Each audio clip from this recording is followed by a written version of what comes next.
differently from that lens as well. Yeah. So thank you very much for having me here, and it's an honor to be on this all of you, especially a lot of young faces. I want to begin with an apology. I do believe there should be many more icons, because on Women's Day there are 3 or 4 programs that one has to attend, and I got stuck in a program at an alma mater in LSR, and so I got late. My apologies to you. It's a fallacy, it's a wrong impression that you have about 2024 elections. I chose, in consultation with my leadership, not to contest because I was looking at social media, so it was a conscious choice. I had contested an election before that. I come from a family where, my father's been an elected member and things like that. I first want to say, we are a privileged lot. I don't think we can speak for women in general in politics. We can speak for the entry of women. We can speak for how barriers need to go down. We need to also speak about how to make politics a safer place for women. It is not safe. And I will say this with all honesty, we'll be lying to ourselves and to you and to each other if we say, sab kuch changa si hai. Bilkul nahi hai. It is easy for us. We come from either families who've been in politics, or some of us are very well educated. We went to convents, we went overseas, I was an editor of an English news channel. I had the privilege to move in. We are very privileged. But the average Indian woman is not as privileged. Barriers उनके लिए हैं, barriers हमारे लिए क्या हैं? और मैं संजय जी की बात से, इस बात से मैं इससे वाक़या रखती हूँ. आपने सही कहा कि आपके लिए छोटा इलेक्शन लड़ना, वहाँ पे लोगों को लगा इतना छोटा इलेक्शन क्यों लड़ रही है, पर एक औरत है जिसको वो इलेक्शन लड़ने का भी चांस नहीं है. So I think we are a very privilege lot. सबसे पहले तो मैं ये कहना चाहती हूँ, और ये एक असलियत है. There are 3 things that I want to talk about, and I will take 2-3 minutes to just say this. One is entry into politics, and उसमें political parties play a role, उसमें families play a role, उसमें the voter plays a role. So that's one aspect I want to talk about. The second is, when a woman has entered politics, what is her way forward? Is becoming an MP the only thing women can do? We make up for half this country's population. 143 crore की आबादी में हम करीब 70-75 करोड़ हैं, और 545 ही MPs बनने हैं.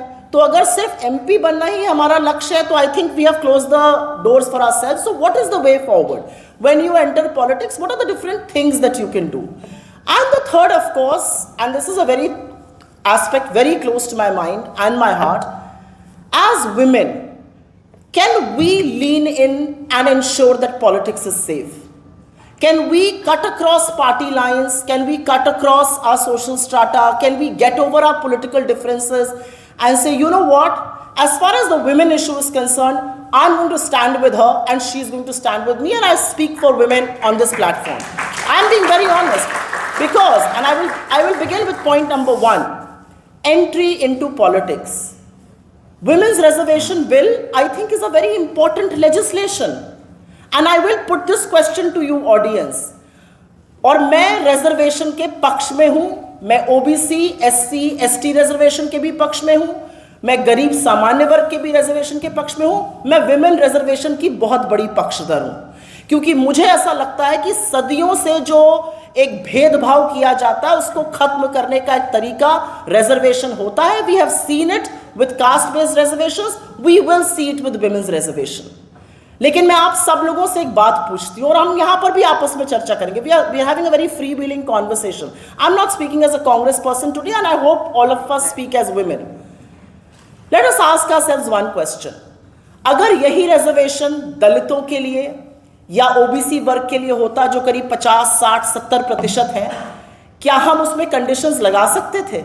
क्या हम कह सकते थे ये reservation शायद 2034 में आएगा? इतने टाइम हमने रिजर्वेशन को डिले किया. कांग्रेस की सरकार लाना चाहती थी, हम फेल हुए, कुछ दलों ने नहीं लाने दिया. बीजेपी लाना चाहती थी, अब फाइनली लेकर आई. बट अभी भी there are conditions to it, and I am not making political pot shots, but the reality is that women can be taken for granted because we don't come together as a political force.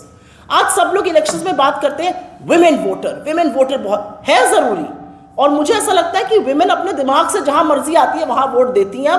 पति घर में लाख समझाए, वो जाकर vote वहां डालती हैं जहां उनका मन आता है. लेकिन उसके बावजूद भी जो सक्सेस रेट है, विमेन जो कॉन्टेस्ट कर रही है उनका 10% से कम है. अगर 100 महिलाओं ने कॉन्टेस्ट किया तो 10% से 10 महिलाओं से कम क्यों जीत रही हैं अगर आधी आबादी उनके लिए वोट करने को तैयार है? तो सबसे पहला बैरियर है पॉलिटिकल पार्टीज। क्या पॉलिटिकल पार्टीज ये रिस्क लेने को तैयार हैं कि हम ज्यादा से ज्यादा महिलाओं को टिकट देंगे? ये एक बहुत बड़ा सवाल है और मुझे ऐसा लगता है इसमें आंसर जो है वो ब्लैक एंड व्हाइट में नहीं है, वो कहीं ग्रे में है। और इसलिए ग्रे में है, चलिए लोकसभा हो गया, विधानसभा हो गया, इस इलेक्शन में तो आउटकम नहीं पता है, तो पॉलिटिकल पार्टीज ये कह सकती है भाई हमें तो अपने नंबर बढ़ाने हैं, तो हम सब कुछ कर जो सबसे ज्यादा the most suitable candidate to win, winnability becomes a question. What about elections where the outcome is known? What about MLC? What about Rajya Sabha? Those outcomes are known. You know exactly these are the votes you have. You know exactly who's going to contest and how they can win. Why are women not being pushed there? So I think political will, and that is where I agree, the boys club takes over. They want to push their own ilk because women are seen as an irritant. Chances of a woman speaking against injustice in a room full of men are far higher than a man speaking. That's a reality. Across political parties, across age groups, across generations. Our mothers, let's not forget that our mothers and our grandmothers were actually torch bearers of feminism. We are here today talking in this seminar because we were raised by very strong women perhaps, and I believe they were far stronger than even perhaps I am. So पहला मेरा मुद्दा है कि क्या political parties वाकई में ईमानदार हैं, और उसमें मुझे ये कहने में संशय है कि वो ईमानदारी कहीं पर विनेबिलिटी पर जाकर टिक जाती है। दूसरा जो मैंने बात कही कि क्या वोटर तैयार है ज्यादा से ज्यादा महिलाओं को देखने के लिए? Is the voter willing? Perhaps not. She spoke about her mother toiling hard even for a non technical staff election. I am sure, she's contested elections. I have contested election. I'm sure Reena at some stage will. It's very tough because women or voters at large don't take don't take you as seriously. They will take you seriously if you come from an influential family, if you're a known face, थोड़े से आप दबंग हैं तो आपको लिया जाएगा. Otherwise winnability quotient बहुत कम है, और उसमें मुझे लगता है कि बहुत ज़्यादा जो ब्लेम है वो शायद थोड़ा बहुत सोसाइटल भी होगा कि क्या हम अपनी लड़कियों को उतनी आगे बढ़ने की, उतना आसमान छूने की, are we making an ecosystem for that? And I think it boils down to this, and which is why I said the winnability quotient of women contesting is under 9%. So if that's under 9% तो क्या बात है? और मैं reservation, और ये मैं अंतिम बात कहूंगी, इसके बाद एक और पॉइंट है, और मैं रिजर्वेशन की इसलिए पक्षधर हूं because the local body elections 30% reservation की वजह से आज there are about 12-15 lakh elected women representatives. और मुझे लगता है ठीक है, एक टाइम था जब प्रधानपति क्या एक नई पोस्ट निकल गई थी क्योंकि महिला प्रधान थी, ब्लॉक प्रमुख महिला थी तो उसका महिला का जो पति था वो ब्लॉक प्रमुख कहलाता था. But these things will change, they are beginning to change. ऐसा नहीं है, आज जो प्रधान है वो देखती है कि मुझे किस पर साइन करा रहे हैं, वो कहीं कहीं कहती है कि दफ्तर मैं भी चलूंगी, आप अकेले नहीं जाएंगे. So I think that's very important. I think reservation इसलिए जरूरी है. और अंतिम बात, और ये मेरे बहुत दिल के करीब है और मुझे लगता है इस पे हम सबको एक होना चाहिए, how safe are we making it? And this is not just about women activist. आप एक्टिविस्ट हैं, आप 18-20 साल की लड़की हैं, आप पॉलिटिकल ऑर्गेनाइजेशन में स्टूडेंट विंग की तरफ सबसे एक्टिव हैं. क्या आप अगर रात को प्रदर्शन करके देर से घर जा रहे हैं तो आपके लोग आपको घर सही सलामत पहुंचाने की जिम्मेदारी रखते हैं? क्या आप अगर एक रूम फुल ऑफ मेन में 2 औरतें हैं और एक भद्दा सा मजाक क्रैक किया गया, do you have the liberty to walk out? That is what safety is. Safety is if I put out a tweet, or if she puts out a tweet, or if any of us put out a tweet or a Facebook post, और उसके नीचे जाके कुछ आदमी भद्दे comments करते हैं, और महिलाओं को अटैक करने का ये कभी नहीं होगा, तुम इतने वोट से तुमने ये किया, तुमने ये महिला को अटैक करने का एक ही पहला थ्रेड है सेक्सुअल अब्यूज. मैं तुझे ये कर दूंगा, मैं तेरा रेप क्यों कर दोगे भाई? तुम्हारी हैसियत नहीं कि तुम मेरे सामने खड़े हो. But that is what is happening. It's a reflection of the society, but are we willing to make politics safer for women? Some of us, I think, have become thick-skinned. Some of us believe Chandigarh में बैठा हुआ चिंटू मेरे बारे में क्या कह रहा है मुझे कोई फर्क नहीं पड़ता है. But some of us are sensitive.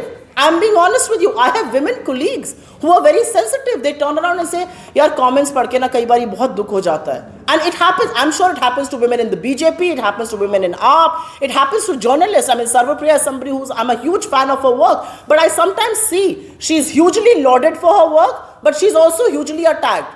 तो क्या हम अपनी महिलाओं के लिए एक सेफ इकोसिस्टम तैयार करने को तैयार हैं? और मुझे ऐसा लगता है इसके लिए we have to rise over petty political scores. As women, can we come together? And I completely agree with Mahua. Every time I was in my constituency between 2019 to now, I would come back with a urinary tract infection. Because आप अपनी urine hold करते हैं, आपके पास urine जाने की कोई जगह नहीं है, आप दिन भर बाहर हैं, आप पानी नहीं पीते हैं. I mean, so many MPs tell you that they come back with UTI because rural constituencies हैं, 200 किलोमीटर का डिफरेंस है. So I am just saying, ये जो सारी बातें ना महिलाओं को ले आओ, आगे क्या होगा? सब तो MP नहीं बन सकते. क्या हम पदाधिकारी महिला बनाने को ज़्यादा तैयार हैं? क्या महिलाओं का जो एक should women be limited only to महिला मोर्चा, महिला कांग्रेस, या हम उनको मुख्य धारा में लाना चाहिए? I think that is where the debate really boils down to, and I wish we could wear our women hat and talk on this issue. Thank you so much. You have answered my 3-4 questions that I was supposed to. I think I spoke too long. Panchayati Raj, percentage of India. Thank you for sharing. I think most of us would agree with what you have said. I'll come to Rafia. Rafia, when we were starting Indian School of Democracy and when we did our